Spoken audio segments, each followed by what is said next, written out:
Hi hello, ಎಲ್ರಿಗೂ ನಮಸ್ಕಾರ. Welcome to my YouTube channel.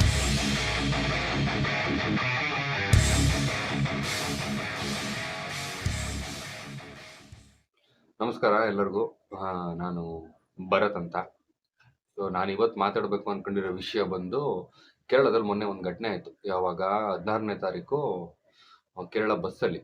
So ಶಿಮ್ಜಿತಾ Mustafa ಅಂತ ಹೇಳ್ಬಿಟ್ಟು ಆ ಹುಡುಗಿ, ಮತ್ತೆ ಯಾರು ಹರಾಸ್ಮೆಂಟ್ ಮಾಡಿದಾನೆ ಅಂತ ಹೇಳಿ ವಿಡಿಯೋ ಮಾಡಿದ್ರಲ್ಲ, ಆ ಮನುಷ್ಯನ ಹೆಸರು ಬಂದು ದೀಪಕ್ ಅಂತ ಹೇಳಿ. ಏನಾ. ಸೊ ಈ ಹುಡುಗಿ ಬಂದ್ಬಿಟ್ಟು ಅವ್ರನ್ನ ವಿಡಿಯೋ ಮಾಡಿ ಇನ್ಸ್ಟಾಗ್ರಾಮಲ್ಲಿ ಪೋಸ್ಟ್ ಮಾಡಿ, ಸೊ ತುಂಬ ವೈರಲ್ ಆಯ್ತಿದ್ದು. ಸೊ ವೈರಲ್ ಆದಮೇಲೆ ಆ ಮನುಷ್ಯ ವೈರಲ್ ಆಗಿದ್ದೆಲ್ಲ ಗೊತ್ತಾಗಿ ಸ್ವಲ್ಪ ಮರ್ಯಾದೆ ಗಂಜಿ ಆ ಮನುಷ್ಯ ಸೂಸೈಡ್ ಮಾಡ್ಕೊಂಡು ಸತ್ತೋದ್ರು. ಅದು ಎಲ್ಲರಿಗೂ ಗೊತ್ತಿರೋ ಮ್ಯಾಟ್ರೆ. ಸೊ ಸತ್ತೋಯ್ತು. ಅದಾದಮೇಲೆ ಇರೋ ಬರೋ ಇಂಟರ್ನೆಟಲ್ಲೆಲ್ಲ ಅವಳನ್ನ ಹಂಗೆ ಮಾಡ್ಬಿಟ್ಲು ಹಿಂಗೆ ಮಾಡ್ಬಿಟ್ಲು ಅಂತೆಲ್ಲ ಮಾತಾಡ್ತಾ ಇದ್ರು. ಆಯ್ತೆ. ಸೊ ಇಲ್ಲಿ ನಂದೇನಂದ್ರೆ, ಆ ವಿಡಿಯೋದಲ್ಲಿ ಕ್ಲಿಯರ್ ಕಟ್ಟಾಗಿ ಗೊತ್ತಾಗ್ತದೆ, ಇವಳಾಗಿನೇ ಹೋಗಿ ಅವ್ರ ದೂರ ಇದ್ದವಳು ಹತ್ರ ಹೋಗಿ ಹೋಗಿ ವಿಡಿಯೋ ಮಾಡಿಕೊಂಡು, ಪಾಪ ಆ ಮನುಷ್ಯ ಬ್ಯಾಗನ್ನ ತಗೊಂಡು ಲೆಫ್ಟ್ ಅಲ್ಲಿ ಇದ್ದಿದ್ದ ಬ್ಯಾಗ್ನ ರೈಟ್ ಸೈಡಿಗೆ ತಗೊಬೇಕಾದ್ರೆ ಕೈ ಟಚ್ ಆಯ್ತು. ಓಕೆನಾ. ಬೈ ಮಿಸ್ ಬಸ್ ಅಲ್ಲಾಡೋ ಬಸ್ ಅಂದಮೇಲೆ ಅದು ಕಾಮನ್, ಅದು ಏನು ಆಗಲ್ಲ. ಅದನ್ನೆಲ್ಲ ಕುತ್ಕೊಂಡು ಕನ್ಸಿಡರ್ ಮಾಡ್ಕೊಂಡು ಕೂರಕ್ಕಾಗಲ್ಲ. ಯಾರನ್ನು ಅಲ್ಲಾಡೋ ಬಸ್ನ ನಿಲ್ಲಿಸಿ ಅಂತ ಬಸ್ನವ್ರಿಗೂ ಹೇಳಕ್ಕಾಗಲ್ಲ, ಅಥವಾ ಗೌರ್ಮೆಂಟ್ಗೂ ಹೇಳಕ್ಕಾಗಲ್ಲ. ಆಯ್ತು, ಅದಾಯ್ತು, ಎಲ್ಲ ಆಯ್ತು. ಆ ಹುಡುಗಿ ಫೇಮ್ಗೋಸ್ಕರ ಫೇಕ್ ಅಲಿಗೇಷನ್ ಮಾಡ್ಕೊಂಡು ಒಂದು ವಿಡಿಯೋ ಮಾಡಿ ಅಪ್ಲೋಡ್ ಮಾಡಿದ್ಲು. ಅವಾಗ ಎಷ್ಟು ಅವಳಿಗೆ ಇದ್ದಿದ್ದು ಫಾಲೋವರ್ಸು ಒಂದು 9,000 ಜನ ಇದ್ರು ಮ್ಯಾಕ್ಸಿಮಮ್. ಸಡನ್ ಆಗಿ ಅವಳಿಗೆ 11,000 ಜನ ಆಗೋದ್ರು. ಮಿಲಿಯನ್ಸ್ ಗಟ್ಟಲೆ ವ್ಯೂಸು. ಸೊ ಅದನ್ನೆಲ್ಲ ನೋಡಿ ಆ ಮನುಷ್ಯ ವಿಡಿಯೋ ನೋಡಿ ನೋಡಿ ಬೇಜಾರಾಗಿ ಮರ್ಯಾದೆ ಗಂಜಿ ಆ ಮನುಷ್ಯ ಸತ್ತೋಯ್ತು. ಸೊ ಇದರಲ್ಲಿ ಯಾರು ತಪ್ಪು ಅಂತ ಅನ್ನೋಣ? ಶೋಕಿಗೋಸ್ಕರ ವಿಡಿಯೋ ಮಾಡಿದ ಅವಳ, ಅಥವಾ ಅದನ್ನ ನೋಡಿ ಅದು ಸರಿನೋ ತಪ್ಪೋ ಏನೂ ಗೊತ್ತಿಲ್ಲದೆ ಏಕ್ದಮ್ ಆಯ್ತು ನಾನು ಮಾಡ್ತಾ ಇದ್ದೀನಿ, ಒಬ್ಳು ವಿಡಿಯೋ ಮಾಡಿದ್ಲು, ನಾನು ನೋಡಿದೆ, ಓಕೆ ಅಲ್ಲಿ ಸರಿನೋ ತಪ್ಪೋ ನಾವು ನೋಡಲಿಲ್ಲ, ಒಂದು ಮಾಡ್ಬಿಟ್ಟ. ಯಾಕೆ ಈ ಥರ? ಇದನ್ನ ಫಸ್ಟ್ ನಿಲ್ಲಿಸ್ಬೇಕಲ್ವ ಎಲ್ಲರೂ ನಿಲ್ಲಿಸಿ. ಫಸ್ಟು ಏನಾದರೂ ಒಂದು ಬಂದಾಗ ಅದನ್ನ ತಿಳ್ಕೊಳ್ಳಿ. ಈಗ ನೋಡಿ, ನಾವು ತಿಳ್ಕೊಳ್ಳದೆ ನಾವು ಮಾಡಿದ ತಪ್ಪಿಗೆ ಒಬ್ಬ ಮನುಷ್ಯನ ಪ್ರಾಣನೇ ಹೋಯ್ತು. ಅದು ತಂದ್ಕೊಡಕ್ಕಾಗತ್ತಾ? ಅವಳದು ಎಷ್ಟು ತಪ್ಪಾಯ್ತೋ ನಮ್ಮದು ಅಷ್ಟೇ ತಪ್ಪಿರುತ್ತೆ ನೋಡೋರ್ದು. ಆಯ್ತೆ. ನೋಡೋರೇ ದೇವರು. ಯಾರ್ಯಾರು ನಮ್ಮ ಸಬ್ಸ್ಕ್ರೈಬರ್ಸ್ ಬರ್ತಾರೋ ಅಥವಾ ಯಾರ್ಯಾರು ವ್ಯೂಸ್ ಇರ್ತಾರೋ ಅವರೇ ಒಬ್ಬ ಯೂಟ್ಯೂಬರ್ಸ್ಗಾಗಲಿ ವಾಟ್ ಎವರ್ ಎಲ್ಲರಿಗೂ ದೇವ್ರುಗಳೇ. ಬಟ್ ಹಂಗೆ ಅಂದ್ಬಿಟ್ಟು ಮಾಡಿದ ತಪ್ಪನ್ನೆಲ್ಲ ಸರಿ ಅಂತ ಹೇಳೋದು ಸರಿ ಅಲ್ಲ ಅಲ್ವಾ? ಏನೇ ಆದರೂ ಎಲ್ಲನೂ ನೋಡ್ಕೊಂಡು ತಿಳ್ಕೊಂಡು ಮಾಡಿದಿದ್ರೆ ಇವತ್ತು ಆ ಮನುಷ್ಯ ಬದುಕಿರೋನು. ಬಟ್ ಇಲ್ಲ, ಇವತ್ತು ಆ ಮನುಷ್ಯ ಸತ್ತೋದ್ರು, ಎಲ್ಲ ಹೋಯ್ತು, ಅವ್ರ ಫ್ಯಾಮಿಲಿ ಬೀದಿಗೆ ಬಂತು. ಅದೇ. ಸೊ ಸ್ವಲ್ಪ ತಿಳ್ಕೊಂಡು ಮಾಡಿ. ಏನು ಪ್ರಾಬ್ಲಮ್ ಏನಾಗುತ್ತೆ ಗೊತ್ತಾ?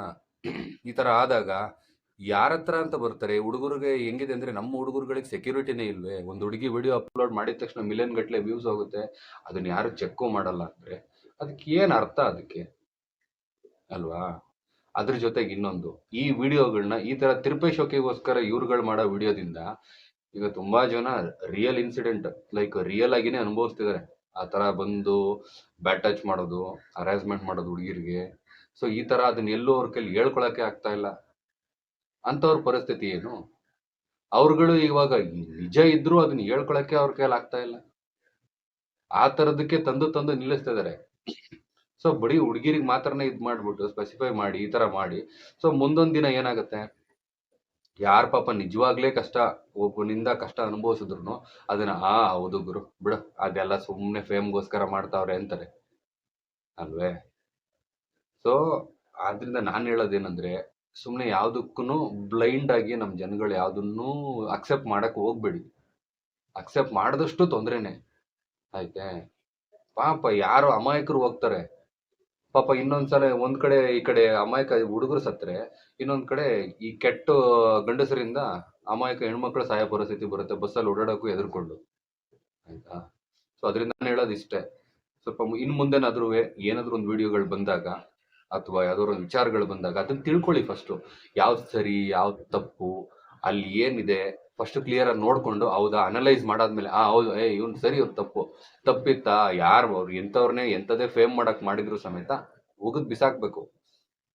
ಆಯ್ತಾ? ಸುಮ್ಮನೆ ಯಾರೋ ಏನು ಹೇಳಿದ್ರು ಓಕೆ ಜೈ, ಅದೊಂದು ಮೆಂಟಾಲಿಟಿನ ಫಸ್ಟ್ ನಾವು ತಲೆಯಿಂದ ತೆಗಿಬೇಕು. ಯಾರು ಏನು ಹೇಳಿದ್ರು ಅದನ್ನ ಸರಿ ಅನ್ನೋದು. ಈಗ ಪರ್ಸೆಪ್ಷನ್ ಹೆಂಗಿರುತ್ತೆ ಅಂದ್ರೆ, ಈಗ ಒಬ್ಬ ಬಂದ ಅದನ್ನ ಹೇಳ್ದ, ಸರಿ ಅವ್ನು ಸರಿ. ಈಗ ಅದು ಆ ಕಡೆಯಿಂದ ಹೋಯ್ತು, ಅದು ವ್ಯೂಸ್ ಬಂದು ಅವ್ನು ಸತ್ತ ಮೇಲೆ ಈ ಕಡೆಯಿಂದ ಒಂದು ಪರ್ಸೆಪ್ಷನ್ ಚೇಂಜ್, ಇವಳು ಸರಿ ಅನ್ಕೊಂಡು. ಅದು ತಪ್ಪು ಐತೆ. ಸೊ ಅದೊಂದು ನಮ್ಮ ಜನಗಳು ಸ್ವಲ್ಪ ಸರಿ ಮಾಡ್ಕೊಬೇಕು. ಹಂಗೆ ಈ ತಿರುಪೆ ಶೋಕಿ ಮಾಡೋ ಹುಡುಗಿರು ಸಮೇತ ಸ್ವಲ್ಪ ನಿಲ್ಸಿ ಇಂಥ ವಿಚಾರಗಳಲ್ಲಿ ಆಯ್ತಾ. ಎಲ್ಲರಿಗೂ ಫ್ಯಾಮಿಲೀಸ್ ಇರುತ್ತೆ ನಿಮ್ ಥರನೇ ಆಯ್ತಾ. ಒಬ್ರು ಮೈನ್ ಪಿಲ್ಲರ್ ಮನೆಯಿಂದ ಹೋದಾಗ ಎಷ್ಟು ಕಷ್ಟ ಆಗುತ್ತೆ ಆ ಜೀವನ ಅನ್ನೋದು ಅವ್ರಿಗೆ ಗೊತ್ತಿರುತ್ತೆ ಆಯ್ತಾ. ಸೊ ಇದನ್ನ ತಿಳ್ಕೊಳ್ಳಿ ಫಸ್ಟ್. ಇಷ್ಟೇ ಇವತ್ತಿನ ವಿಡಿಯೋ. ನಾನು ಇದು ಮಾಡಬೇಕಿತ್ತು, ಮಾಡಿದ್ದೀನಿ. ಸೊ ಒಳ್ಳೊಳ್ಳೆ ವಿಷಯಗಳನ್ನ ತಗೊಂಡ್ಬರ್ತೀನಿ. ಮತ್ತೆ ಯಾವ್ದು ಸರಿ ಯಾವ್ದು ತಪ್ಪು ಅನ್ನೋದನ್ನ ತೀರ್ಮಾನ ಮಾಡೋಣ ಕೂತ್ಕೊಂಡು. ಇನ್ನು ಮುಂದೆ ಒಳ್ಳೊಳ್ಳೆ ಕಂಟೆಂಟ್ಗಳಲ್ಲಿ ಬರ್ತೀನಿ. ಸೊ ನಮಗೂ ಸಪೋರ್ಟ್ ಮಾಡಿ ಹೊಸಬಾ. Thank you so much. ಸಿಗುವ ಮತ್ತೆ ನೆಕ್ಸ್ಟ್ ವಿಡಿಯೋದಲ್ಲಿ.